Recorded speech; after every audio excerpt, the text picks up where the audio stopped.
Assalamualaikum warahmatullahi wabarakatuh. Selamat pagi anak-anak. Bagaimana kabar kalian? Alhamdulillah. Apakah ada yang tidak masuk hari ini? Siapa? Jarod. Kenapa dia gak masuk? Jatuh balap liar. Oh. Yang lain gak ada lagi yang tidak masuk? Baik. Sebelum memulai pembelajaran, kita ice breaking dulu ya. Ikuti gerakan Bapak di depan. Tangan ke atas menggapai bintang, tangan ke samping burung yang terbang, tangan ke depan ikan berenang, duduk yang manis siap berdoa. Satu jari kanan, satu jari kiri, ku gabung menjadi dua, ku buat jembatan. Dua jari kanan, dua jari kiri, ku gabung menjadi empat, ku buat kamera cekrek. Tiga jari kanan, tiga jari kiri, ku gabung menjadi enam, ku buat menara. Empat jari kanan, empat jari kiri, ku gabung menjadi delapan, ku buat telinga.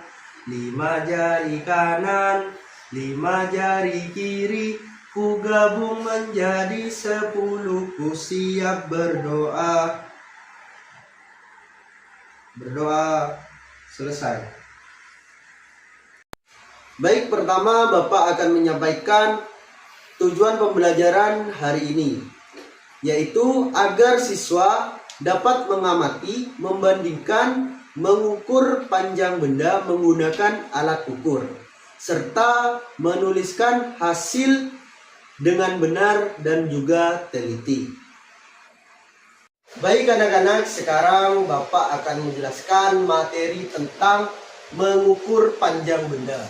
Sebelumnya, apa kalian tahu panjang itu apa? Ya, pinter Junaidi, panjang adalah suatu ukuran benda yang diukur dari ujung satu ke ujung lainnya. Bapak kasih contoh buku ini. Jadi, yang dikatakan Junaidi tadi, panjang benda adalah ukuran benda yang diukur dari ujung satu ke ujung lainnya. Banyak sekali ya alat yang bisa kita gunakan untuk mengukur panjang. Contohnya seperti sedotan, lidi, pensil, dan juga potongan kertas. Baik, Bapak sekarang langsung kasih contoh lagi mengukur panjang benda menggunakan pensil. Sebentar anak-anak. Contohnya seperti ini. Berapa panjang buku ini ketika diukur menggunakan pensil? Kita cara menghitungnya adalah dari ujung ke ujung, seperti yang Bapak jelaskan tadi.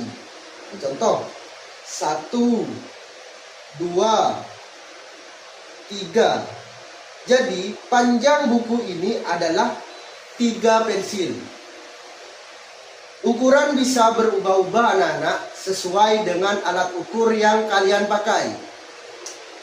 Tadi diukur menggunakan pensil, jawabannya adalah 3. Jika menggunakan sedotan bisa menjadi 1.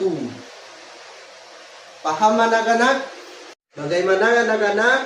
Apakah sudah dipahami tentang cara mengukur suatu benda? Baik, kalau sudah paham, Bapak akan memberikan tugas pada kalian, yaitu tugas kelompok. Sebelumnya, Bapak akan membagi kelompok terlebih dahulu.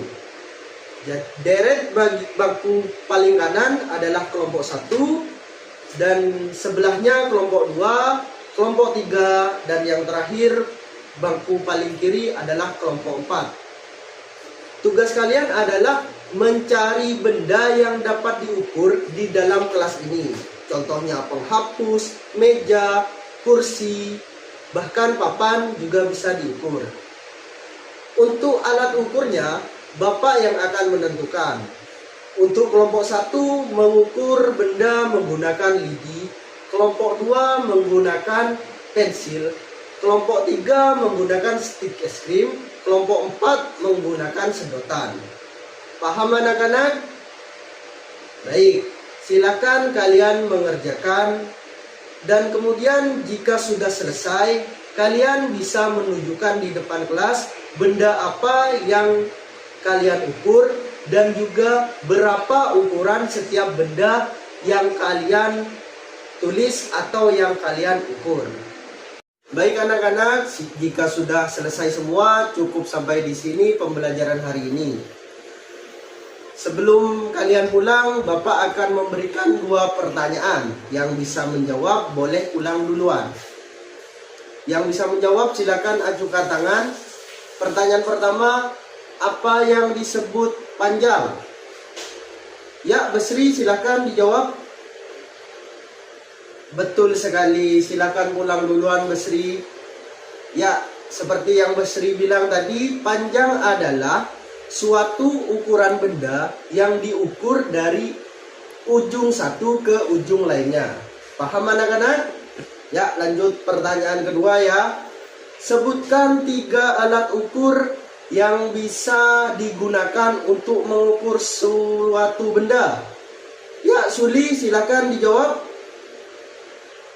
Bagus, betul sekali Suli, silahkan pulang duluan. Jadi, alat ukur yang bisa digunakan untuk mengukur suatu benda adalah yang pertama sedotan, yang kedua lidi, yang ketiga adalah potongan kertas. Ya, untuk yang lainnya silahkan duduk yang rapi, siap-siap pulang dan berdoa bersama. Silahkan Jasuli, pimpin doanya.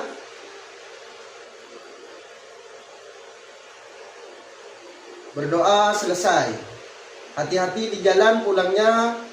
Terima kasih telah mengikuti pembelajaran hari ini. Assalamualaikum warahmatullahi wabarakatuh.